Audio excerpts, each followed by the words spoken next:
எங்கள் அம்மா வந்து அப்போ வந்து பிரின்சஸ் மாதிரி வளர்கிறாங்க அந்த வீட்டில். சினிமா படம் மாதிரி பிரின்சஸ்னா ராணி மாதிரி வளர்கிறாங்க.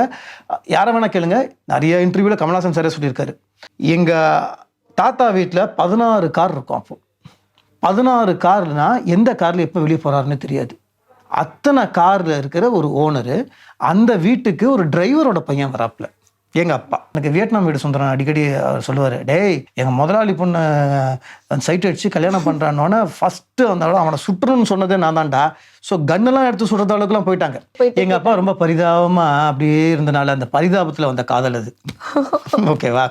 எப்போதுமே வந்து அப்போ வந்து எங்கள் அம்மா அடிக்கடி சொல்லுவாங்க, அப்போ வந்து இந்த பாட்டு வருமா, ரோஜா மலரே ராஜகுமாரி, இந்த சாங்கை பாடி பாடியே எங்கள் அப்பா வந்து எங்கள் அம்மாவை வந்து லவ் பண்ண வச்சிட்டாரு. கண்ணதாசன் ஐயா மூலியமா ஒரு படம் கிடச்சி மியூசிக் டைரக்டர் ஆகி அதுக்கப்புறம் தான் போய் பொண்ணு கேட்குறாங்க. அப்பவும் கொடுக்கல. இதுக்கு காம்ப்ரமைஸ்க்கு வந்தவங்க 2 பேர். சரி அவன் தான் மியூசிக் டைரக்டர் ஆகிட்டான்ல, கல்யாணம் பண்ணி கொடுங்க அப்படின்னு காம்ப்ரமைஸ்க்கு வந்த 2 பேர் யாருன்னா, ஒன்று எம்ஜிஆர் சார், இன்னொன்று சிவாஜி சார். ஸோ நீங்கள் ஒரு விதமாக கஷ்டப்பட்டிருக்கீங்கன்னா அப்பாவும் வந்து வேறு விதமாக கஷ்டப்பட்டு தான் வந்திருப்பாங்க. ஏன்னா அவரோட நீங்கள் சொன்ன மாதிரி அவரோட பேக்ரவுண்ட்லாம் பார்க்கும்போது அவரும் கஷ்டப்பட்டு தான் வந்திருக்காரு. ஸோ ஒரு ஈவெண்ட்டில் அவர் சொன்னது எனக்கு ஞாபகம் இருக்குது, அவரை வந்து வரவிடாமல் பண்ணதே அவருடைய மாமனார் அப்படிங்கிற மாதிரி. வரவிடாமல் பண்ணல, எங்கள் அப்பாவை பண்ணது என்னன்னு சொல்கிறேன். எங்கள் அம்மாவோட அப்பா ஜிஎன் வேலுமணி அவரும் கஷ்டப்பட்டு வந்தார். எல்லாருக்கு பின்னாடி ஒரு ஒரு உழைப்பு இருக்கு இல்லையா. அவர் ஒரு சாதாரண ஒரு டெய்லர் கடையில் இருந்தவர். அதுக்கப்புறம் அவர் வந்து ஒரு காஸ்டியூமராக மாறுறாரு. அதுக்கப்புறம் ஒரு பெரிய ப்ரொடியூசர் ஆகுறாரு. எம்ஜிஆர் சிவாஜி வச்சு அதிகமாக படங்கள் பண்ண ஒரே ப்ரொடியூசர் அவர் தான். படகோட்டி, குடியிருந்த கோயில், சந்திரோதயம், அப்புறம் சிவாஜிக்கு வந்து பாலும் பழமும், பாகப்பிரிவினை, ஹிந்தி படம் வந்து ராஜ்குமார் ஹிந்தி படம். ஸோ டாப் மோஸ்ட் ப்ரொடியூசர் இண்டஸ்ட்ரியில். இன்னைக்கு இருக்க இண்டஸ்ட்ரியில் நீங்கள் வந்து ஒரு லைக்கான்னு சொல்கிறீங்க வச்சுக்கோங்களேன். அந்த டைமுக்கு அப்படி இருக்கிற டைமில் ஒரு சர்வஸ் எங்கள் அப்பா வந்து பார்க்குறதுக்கு அந்த டைமில் எப்படி இருப்பார்னா, அப்படியே ஒல்லியாக நாகேஷ் மாதிரியே இருப்பார். எங்கள் அப்பாவுக்கு அப்பியரன்ஸும் கிடையாது. அவர் வந்து ஒரு ஒரு ஒரு ஒரு தாழ்த்தப்பட்ட ஒரு ஒரு ஒரு கம்யூனிட்டியை சேர்ந்தவர், ஒரு எஸ்சி கம்யூனிட்டி சேர்ந்தவர். அப்படி இருக்கும்போது அவர் வந்து எங்கள் மாமா, அதாவது எங்கள் அம்மாவோட அண்ணன், அவருக்கு ஃப்ரெண்டாக போகிறார். ஃப்ரெண்டாக வீட்டுக்கு வரும்போது அப்படி இருந்துட்டு எங்கள் அம்மா வந்து அப்போ வந்து பிரின்சஸ் மாதிரி வளர்கிறாங்க அந்த வீட்டில். சினிமா படம் மாதிரி பிரின்சஸ்னால் ராணி மாதிரி வளர்கிறாங்க. யாரை வேணா கேளுங்க, நிறைய இன்டர்வியூவில் கமல்ஹாசன் சாரே சொல்லியிருக்காரு. எங்கள் தாத்தா வீட்டில் 16 கார் இருக்கும். அப்போ 16 கார்னா எந்த காரில் எப்போ வெளியே போகிறாருன்னு தெரியாது. அத்தனை காரில் இருக்கிற ஒரு ஓனரு அந்த வீட்டுக்கு ஒரு டிரைவரோட பையன் வராப்புல. எங்கள் அப்பா அவர் வந்து அவருக்கும் எங்கள் அம்மாவுக்கும் ஒரு லவ் ஏற்பட்டனால எந்த அப்பா தான் சும்மா இருப்பார். ஓகேவா? ஸோ அவருக்கு என்னன்னா, நீ எப்படி என் பொண்ணை வந்து இப்படி என் பையனோட ஃப்ரெண்டுன்னு சொல்லிட்டு இப்படி பண்ணிட்டேன்னு சொல்லி அதுக்கப்புறம் அவரை வந்து எங்கள் அப்பாவை வந்து அப்போ தான் மியூசிக் டைரக்டர் ஆகிறதுக்கு ட்ரை பண்ணிட்டு இருக்க டைமு. பயங்கர அகேன்ஸ்ட்டு.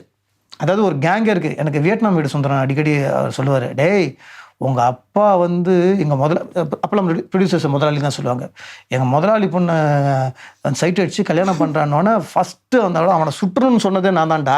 ஸோ கன்னெல்லாம் எடுத்து சுடுற அளவுக்குலாம் போயிட்டாங்க. இவ்வளோ இது இருக்குது. இவருக்கு என்னென்னா பர்சனாலிட்டியும் கிடையாது, இவருக்கு வந்து இப்போ சொத்தும் கிடையாது, எதுவும் கிடையாது. அந்த டைமில் எங்கள் இதை சொல்கிறாங்களே, காதலுக்கு கண்ணில்லைன்ற மாதிரி. கேட்டிருக்கீங்களா அப்பா கிட்ட, யாரு ப்ரப்போஸ் பண்ணா, அம்மாவா இல்ல அப்பாவே போயிட்டு? எங்க அப்பா ரொம்ப பரிதாபமா அப்படியே இருந்தனால அந்த பரிதாபத்துல வந்த காதல் அது. ஓகேவா? எப்போதுமே வந்து அப்போ வந்து எங்க அம்மா அடிக்கடி சொல்லுவாங்க, அப்போ வந்து இந்த பாட்டு வருமா, ஆனந்தன் சாரோட பாட்டு, ரோஜா மலரே ராஜகுமாரி, இந்த சாங்கை பாடி பாடியே எங்க அப்பா வந்து எங்க அம்மாவை வந்து லவ் பண்ண வச்சிட்டாரு. ஆனா அங்கே என்ன ஹைலைட்னா, எங்கள் அப்பா சேலஞ்ச் பண்ணார். நான் ஒரு மியூசிக் டைரக்டர் ஆகிட்டு எனக்கு ஒரு ஸ்டேட்டஸ் கிடையாதுல்ல, நான் ஒரு ஸ்டேட்டஸ் கிரியேட் பண்ணிக்கிட்டு அப்புறம் உங்கள் பொண்ணை கல்யாணம் பண்ணிக்கிறேன்னு. அவர் சங்கர் மாமா அப்பாவோட பார்ட்னர், இவங்க 2 பேரும் எம்எஸ் விஸ்வநாதன் சார்கிட்ட இருந்தாங்க. அங்கேருந்து இவங்க 2 பேரும் வந்து வெளியே வந்து படங்கள் ட்ரை பண்ணி பல அவமானங்கள் சந்திச்சு தேவர் ஃபிலிம்ஸ் மூலியமாக, கண்ணதாசன் ஐயா மூலியமாக ஒரு படம் கிடச்சி மியூசிக் டைரக்டர் ஆகி அதுக்கப்புறம் தான் போய் பொண்ணு கேட்குறாங்க. அப்பவும் கொடுக்கல. இதுக்கு காம்ப்ரமைஸ்க்கு வந்தவங்க 2 பேர். சரி அவன் தான் மியூசிக் டைரக்டர் ஆகிட்டான்ல, கல்யாணம் பண்ணி கொடுங்க அப்படின்னு காம்ப்ரமைஸ்க்கு வந்த 2 பேர் யாருன்னா, ஒன்று எம்ஜிஆர் சார், இன்னொன்று சிவாஜி சார். இவங்க 2 பேர்லாம் காம்ப்ரமைஸ் பண்ணி அதுக்கப்புறம் எங்கள் அப்பாவுக்கு கல்யாணம் பண்ணி வச்சாங்க. ஆனால் அவரோட உழைப்பு, அவரோட கட்ஸு, அவரோட அதுக்கப்புறம் அவர் பண்ண படங்கள் எல்லாமே ஹிட் கிட்டத்தட்ட. அது வந்து அப்புறம் ஒரு காலகட்டத்துக்கு அப்புறம் எங்கள் தாத்தாவே ரொம்ப பெருமைப்பட்டார். எல்லாத்துக்கும் ஒரு கிராஃப் மேலே போகும், ஒரு கிராஃப் கீழே வரும். ஸோ எங்கள் தாத்தாவோட கிராஃப் கீழே போகிற டைமில் எங்கள் அப்பாவோட கிராஃப் மேலே போகுது. So he was very proud. Okay. So நீங்கள் சொல்லும் போதே வந்து எம்ஜிஆர் சார், சிவாஜி சார் வந்து நம்ம அப்பாவுக்கு வந்து ரொம்ப ஒரு நல்ல ஒரு ரிலேஷன்ஷிப்பில் இருந்திருக்காங்க. ஸோ உங்களுக்கு அவங்களோட சேர்ந்து பேசின டைம் ஏதாச்சும் இருந்திருக்கா? உங்களை இன்ட்ரோ பண்ணியிருக்காரா அப்பா? உலகத்தில் யாருக்கும் கிடைக்காத விஷயங்கள்லாம் எனக்கு தான் கிடைச்சிது.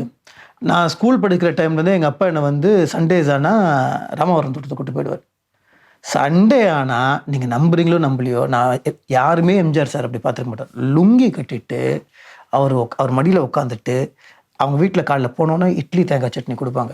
இட்லி தேங்காய் சட்னி சாப்பிட்டுட்டு கீழே வந்து அவருக்கு அவ்வளோ சாப்பாடுங்க ரெடி ஆகிட்டு இருக்கும். அவர் பாட்டு இன்றைக்கும் அவரோட ரூமு ஒரு ஸ்மால் ரூம் தான் இருக்கும். ஹேங்கரில் அவரோட அந்த வேட்டி, அந்த சட்டை, சைடில் அந்த கண்ணாடி, தொப்பி எல்லாமே இருக்கும். நான் அவர் அது இல்லாமல் ஒரு லுங்கியில் பார்த்து அவர் மடியில் உட்காந்து அவர் ஊட்டி விட்டு சாப்பிட்டு இப்படி தான் பார்த்துருக்கேன். இதெல்லாம் வந்து யாருக்குமே கிடைக்காது. நான் பாட்டு மேலே போவேன், கீழே போய் விளையாடுவேன், அங்கே விளையாடுவாங்க. வீட்டில் வந்து அப்போ வந்து கீழே அந்த அடிமை பெண்ணில் வந்து சிங்கத்தை வந்து ஸ்டஃப் பண்ணி உள்ளே வச்சுருப்பாங்க. அந்த சிங்கம் இருக்கும். இப்படியே தான் இருப்பேன். சிவாஜி சார் வீட்டுக்கு போனால் உள்ளே போகிறது அங்கே யானை தந்தெல்லாம் இருக்கும். ஸோ அந்த சைல்ட்ஹுட் டேஸ் வந்து, ஏன்னா ஒரு சைடு எங்கள் அப்பா மியூசிக் டைரக்டர், இன்னொரு சைடு எங்கள் தாத்தா அவங்க வச்சு படம் பண்ணாங்க. ஸோ அது எல்லாமே இருந்து, ஸோ எந்த பசங்களுக்கும் கிடைக்காததெல்லாம் வந்து எனக்கு அந்த ஏஜில் எனக்கு தான் கிடைச்சது.